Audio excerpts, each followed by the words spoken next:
पूर्ण सत्य कोकण न्यूज चॅनलमध्ये स्वागत आहे.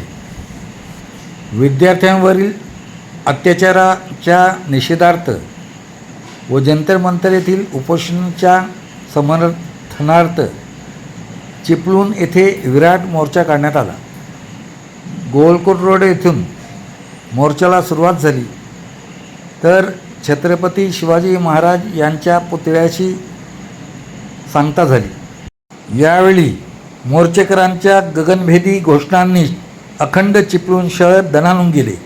मोर्चाचे नेतृत्व करणारे नगरसेवक साजिद सरगुरो यांनी मोर्चाला संबोधित करताना म्हटले की विद्यार्थ्यांवर अन्याय कदापि सहन केले जाणार नाही. गरज पडली तर आम्ही कोकणातून काही मंडळी काही दिवसात दिल्लीत पोहोचून उपोषणकर्त्यांना पाठिंबा देऊ असे ठणकावून सांगितले. शेवटी राष्ट्रगीताने मोर्चाची सांगता झाली. अखंड मोर्चा पाहण्यासाठी संपूर्ण व्हिडिओ पहा.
चाहिए, अरे लेके जाएंगे।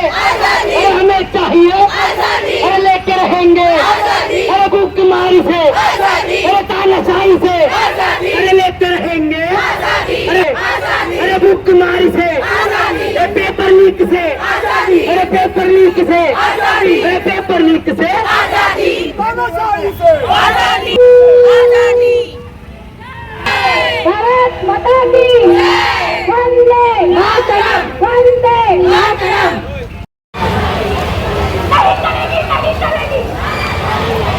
हमें चाहिए आजादी, हमें चाहिए, हमें चाहिए, हमें चाहिए। जब तक मोदी डरता है पुलिस के आगे ना,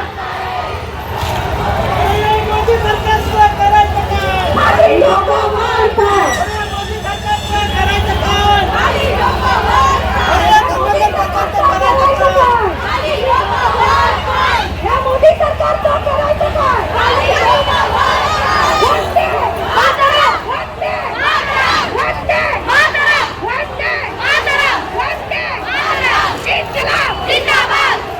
एक दो एक दो एक दो एक दो मोदी एक दो एक दो इन्कलाब जिंदाबाद, इन्कलाब जिंदाबाद।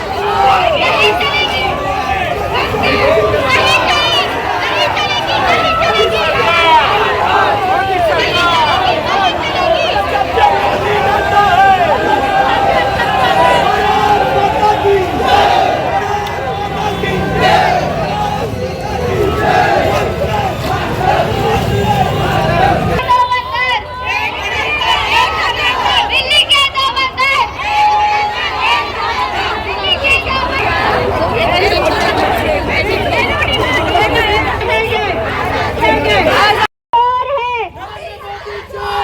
गली गली में शोर है,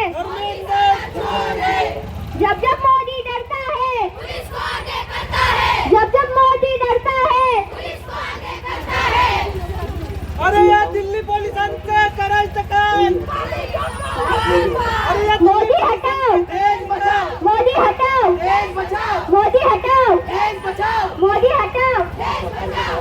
या सरकारचं करायचं काय, खाली डोकं वर पाय, या सरकारचं करायचं काय, खाली डोकं वर पाय। डरता है, जब जब मोदी डरता है पुलिस को आगे करता है, जब जब मोदी डरता है पुलिस को आगे करता है। मोदी हटाओ, देश बचाओ, मोदी हटाओ, देश बचाओ, मोदी हटाओ, देश बचाओ। वंदे मातरम, वंदे मातरम, वंदे मातरम। हमें क्या चाहिए आजादी, हमें क्या चाहिए आजादी, लेके रहेंगे आजादी, लेके रहेंगे आजादी, तानाशाही से आजादी, तानाशाही से आजादी।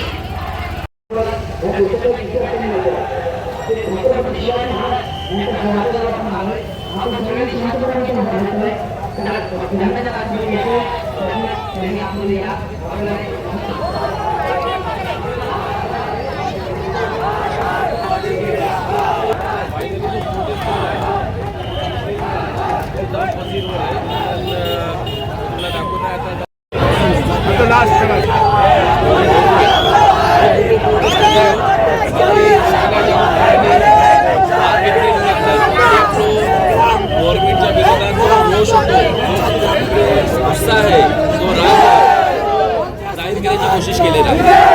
आपण आज जवान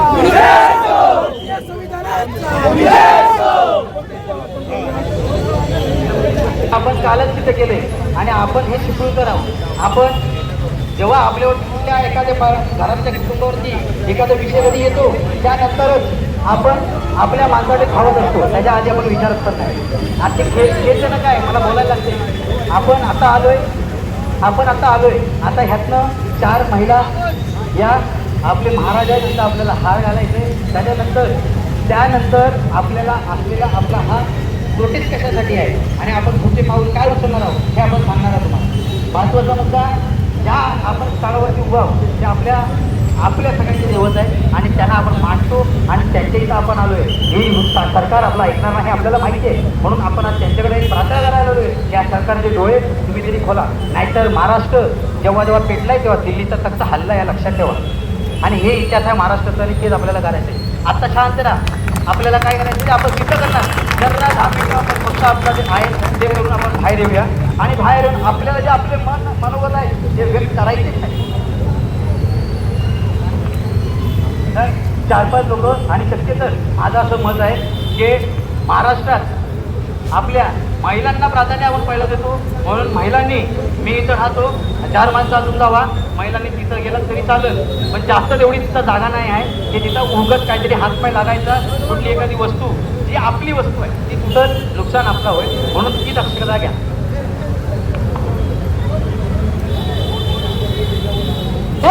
छत्रपती शिवाजी महाराज की वंदे डॉक्टर बाबासाहेब आंबेडकरांचा, डॉक्टर बाबासाहेब आंबेडकरांचा.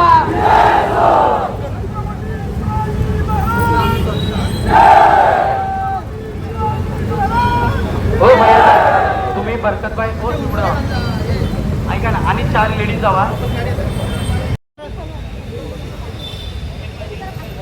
भारतीय संविधानाचा विजय, भारतीय संविधानाचा महाराज की वंदे मातरम, वंदे मातरम. डॉक्टर बाबासाहेब आंबेडकरांचा भारतीय संविधानाचा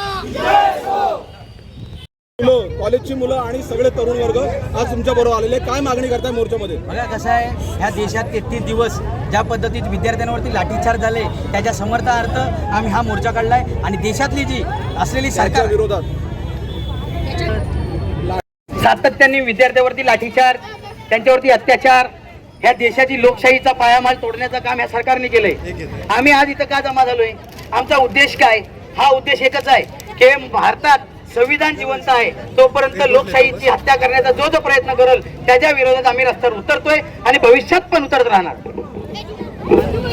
एक गोष्ट परत लक्षात घ्या की हे विद्यार्थी ज्यांना ज्यांना लाठीने मारलं गेलंय, ज्या विद्यार्थ्यांना लाठीने मारलं गेलंय, त्यांची जर तुम्ही व्हिडिओ फोटोज जर बघितलात तर त्यांना त्या लाकडाला खिले लावून मारलेत.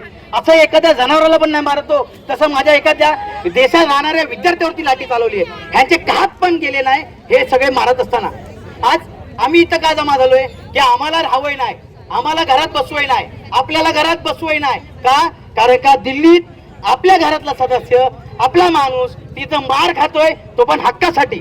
आणि असं हे देशात पहिल्यांदा घडलंय की ह्या असलेल्या सरकार जी देशात चालली आहे ही तानाशाही सरकार आहे. ही 33 दिवस कोणाचं ऐकलं नाही.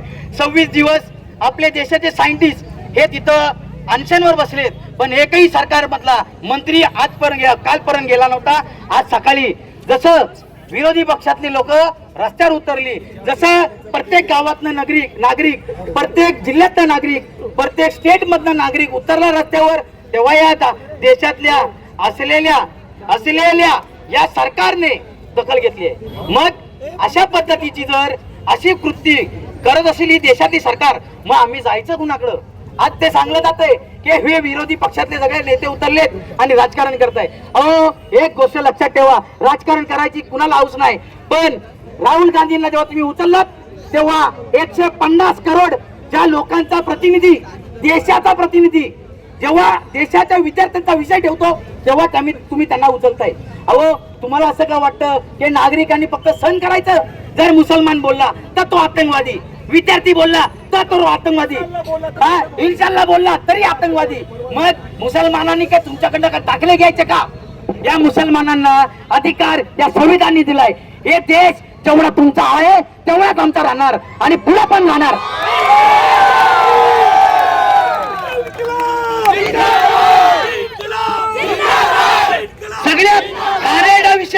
सगळ्यात घाणेरडा विषय 20 पोरं ही मेली गेली असं घोषित केली, पण माझा असा आरोप आहे या देशातल्या सत्ताधारी जेवढे मंत्री बसलेत यांनी त्यांचं मर्डर केलंय. हे देशाची जी लोक हे जे मरतायत ना, ही कुणामुळे मरतायत, ही कशासाठी मरतायत? जर भविष्यातला यांचा एक इंटेन्शन आपल्याला क्लिअर आहे. यांनी काय ठरवलंय की देशातला जर विद्यार्थी जर शिकला नाही तर आम्हाला प्रश्न करणार नाही, म्हणून यांना शिक्षणच नाही द्यायचं, ही यांची मानसिकता आहे. काल पण आपल्या चिपळूणमध्ये काही असतील, कोण असतील, मला नाही काही घेणं देणं. त्यांनी आले आणि विरोधी पक्षाच्या नेत्यांसंदर्भात गैरवर्तन करतायत, चुकीच्या पद्धतीत बोलतायत. अहो, विरोधी पक्षातला व्यक्ती नाही उतरणार, मग कोण उतरणार? भाजपवाल्यांनी असलेल्या विद्यार्थ्या समर्थनात काहीतरी बोला. एवढी काय लाज विकन खोलीत काय तुम्ही आमच्या भविष्यासोबत का खेळताय? प्रत्येक विद्यार्थी तोच प्रश्न विचारतोय जो प्रश्न आज आम्ही विचारतोय. आम्हाला काय हाऊस आली काय तुमच्या विरोधात बोलायला? पण तुम्ही त्या पद्धतीचे काम करताय म्हणून आम्ही तुम्हाला बोलतोय आणि पुढे पण भविष्यात बोलतच राहणार. हे इथंच थांबले नाही, हे इथंच थांबले नाही, हे कुठपर्यंत थांबले? एखाद्या महिलेसोबत कुठल्या पद्धतीची वागणूक केली पाहिजे हे सुद्धा त्यांना समजत नाही. एखाद्या महिलेच्या वरती छातीवरती पाय ठेवून चालतायत, ही कुठली सभ्यता आणलीत? हे त्यांचे कपडे फाडले जात आहेत, ही कुठली सभ्यता आणलीत? ही लक्षात ठेवा, ही हुकुमशाही अजून जिवंत आहे. जेव्हा तानाशाही राजशाही चालू कराल तेव्हा तुम्ही इंग्रजांसारखे वागायला चालू करा. हे ब्रिटिश काल, जेव्हा ब्रिटिशांना जर महाराष्ट्र या देशातून खदेडून काढलंय तर लक्षात ठेवा भाजपवाल्यांना जास्त वेळ जाणार नाही, 100% तुम्हाला पण काढणार.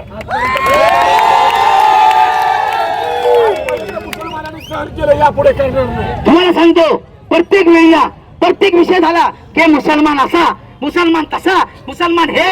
अहो, पण तुम्हाला एक गोष्ट समजली पाहिजे, त्या जंतर मंतरवरती भाजपवाल्यांनी एकाही व्यक्तीने पाणी नाही पाजलं. या जेव्हा 2021 ला फ्लट आला तेव्हा कुठल्या पक्षाच्या लोकांनी इथं पाणी नाही पाजलं. तिथं माणुसकी जिवंत होती आणि देशात पण माणुसकी जिवंत राहणार. त्यांना आज वाटतंय की बाबा आम्ही केलंय, आम्हीच करतोय, आम्हाला कोण बोलणार नाही. पण एक लक्षात ठेवा, महाराष्ट्रात या देशात ज्यांनी प्रयत्न केले देशाला गुलाम करण्याचं त्यांना आम्ही खदेडून काढलंय आणि भविष्यात पण काढणार. महाराष्ट्रात आणि देशात 3 लोक असे आहेत ज्यांनी आपल्याला लावले दलिंदर. त्यांचं नाव आहे नरेंद्र, धर्मेंद्र आणि देवेंद्र. अशा लोकांना घराजवळ येता येता पाठवलीच पाहिजे परत, की तुम्ही जेव्हा आमच्याकडे मतदान मागायला येता ना तेव्हा तुम्ही लोकशाहीची व्याख्या तुम्ही सांगता आम्हाला, आणि जेव्हा मतदान होऊन तुम्ही सत्तेत बसता तेव्हा तुम्हाला असं वाटतं की काही फरक पडणार नाही. ती असलेली कोण आहे ती ऍक्टर कंगना राणावत, ती अशी सांगते, काय सांगते की लोकांनी आम्हाला निवडून दिलंय, आता आम्ही निवडून आले, बघायचं काय? तुझ्या बापाचा देश आहे काय? तुझं काम काय? तुझं काम आहे नाचणं, तुझं काम आहे ऍक्टिंग करणं, ते कर. देशाच्या एका पण विद्यार्थ्याला जर लाठी लागली तर हा कोकण 1001% दक्षता घेणार आणि आम्हाला काय पण झालं तर आम्ही पुरे पडणार. तर टीचर आहे ही लक्षात ठेवा. जेव्हा आम्ही पेटतो तेव्हा वनव्यासोबत आम्ही सगळं सुख पण नेतो आणि वेळ पण नेतो. आणि आमची हीच मागणी आहे की ज्या विद्यार्थ्यांना मारले, ज्या विद्यार्थ्यांची त्या विद्यार्थ्यांना तुम्ही मर्डर केले, आम्ही मर्डरच बोलणार.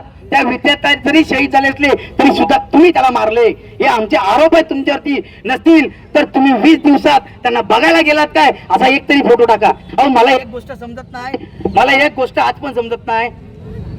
आपल्याकडे लॉकडाऊन लागला 12 वाजता, काय रात्री 12 वाजता लॉकडाऊन लागला, 12 वाजता ऐकलात काय? नोटबंदी झाली 12 वाजता. हे सगळं कालोखात का करतात? काय आहे कालोखात? हे कालोखात चोर फिरतात, चोर, हे माहितीये ना. मग देशात जे आले आहेत चोर त्यांना आम्ही बोलतो हो आता घरपोच, आणि आम्ही त्याला करणार, हे लक्षात ठेवा. एवढंच नाही तर पुढे सांगतो, आम्ही निवडून दिलेला एका नगरसेवक त्याला 115 मुसलमानांची मतं पडली आहेत, निवडून आलाय. आणि तरी सांगतो की मुसलमानांची मतांची गरज नाही. पुढच्या वेळेला ये, तुला सांगतो आम्ही पुढच्या वेळेला. आम्ही राजकारण कधीही केलं नाही, आम्ही भविष्यात पण राजकारण करणार नाही. आम्ही एकच करतो, विकास कामाचा विषय असेल तर आम्ही पुढे येतो आणि आम्ही काम करतो. पण आम्ही परत सांगतो, अच्छे दिन आएंगे वो कभी 2029 के बाद, तेव्हा आपण सरकारला परत पाठवू, हे लक्षात ठेवा. आता वरच्यानी आपल्याला साथ दिलाय, वरच्यानी सांगितलंय की मी आज पाऊस थांबवलाय तुमच्यासाठी, तुम्ही करा, मी पण तुमच्या सोबत आहे आणि तुमच्या विद्यार्थ्यांसोबत आहे. अशाच पद्धतीने आम्ही छत्रपती शिवाजी महाराज यांच्या महाराष्ट्राचे वैशिष्ट्य आणि भविष्यात पण राहणार आणि आम्ही लढत राहणार, कारण का आमचा इतिहास हा लढण्याचा आहे, भिडण्याचा आहे आणि 100% भिडण्याचा आहे. आता आपण शांतपूर्वक जायचंय आणि तुम्ही एक जागृत नागरिक आहात. तुमच्या घराच्या व्यक्तीवरती लाठी पडली, तुमच्या घराच्या व्यक्तीवरती अत्याचार होतोय म्हणून तुम्ही आलात आणि भविष्यात हीच तुमची जिंदादिली बोलतात. जो मयत असतो, मरतो, तो घरात जाऊन बसतो आणि जो जिवंत असतो तो रस्त्यावर उतरतो आणि तुम्ही जिवंत आहात आणि भविष्यात पण राहाल. आता आपण शांतीपूर्वक आपला मोर्चा इथं संपलाय. आम्ही सांगितलंय जर मोर्चा हा दिल्लीतला मार्च जर 26 तारखेपर्यंत चालला तर 100% मी साजिद सरगुरू आमचे सगळे समर्थक आम्ही 100% दिल्लीत जाणार आणि त्या विद्यार्थ्यांचा साथ पण देणार. फक्त एवढं सांगतो, राष्ट्रगीत गाणं करायचं आपल्याला सगळ्यांनी डिसिप्लिन मध्ये उभे राहा. आपल्याकडनं एकही चूक होता कामा नाही. कारण का वरती बसलेल्यांना बघायचंय मुसलमान कुठं चुकला. आता मी व्हिडिओ टाकल्यावर लगेच टाकतील हा दहशतवादी, हा आतंकवादी, हा आरोपी. हे त्यांचं काम आहे, हे त्यांचं काम आहे आणि त्यांना उत्तर देण्यासाठी हे सगळे आहेत. मला काय फरक पडत नाही. मी तुमच्यासाठी 1 दिवस नाही, 100 दिवस नाही, 1000 दिवस जेलात जाऊन बसायला पण तयार आहे. लक्षात ठेवा. आपण आता पुढे घेऊया, राष्ट्रगीत गान करूया आणि शांतपूर्वक आपण जाऊया. भविष्यात परत अशा पद्धतीची लाठीचार झाली तर चिपळूण मध्ये प्रत्येक नागरिकाने जमा व्हायचंय आणि आपल्या विद्यार्थ्यांचे होणाऱ्या अत्याचाराचा लढा लढायचा. अधिनायक जय हे भारत भाग्य विधाता. पंजाब सिंध गुजरात मराठा द्राविड उत्कल गंगा. विंध्य हिमाचल यमुना गंगा उच्चल जलधि तरंगा. तव शुभ नामे जागे, तव शुभ आशीष मागे. गाए तव जय गाता. जन गण मंगलदायक जय हे भारत भाग्य विधाता. जय हे जय हे जय हे जय जय जय जय हे.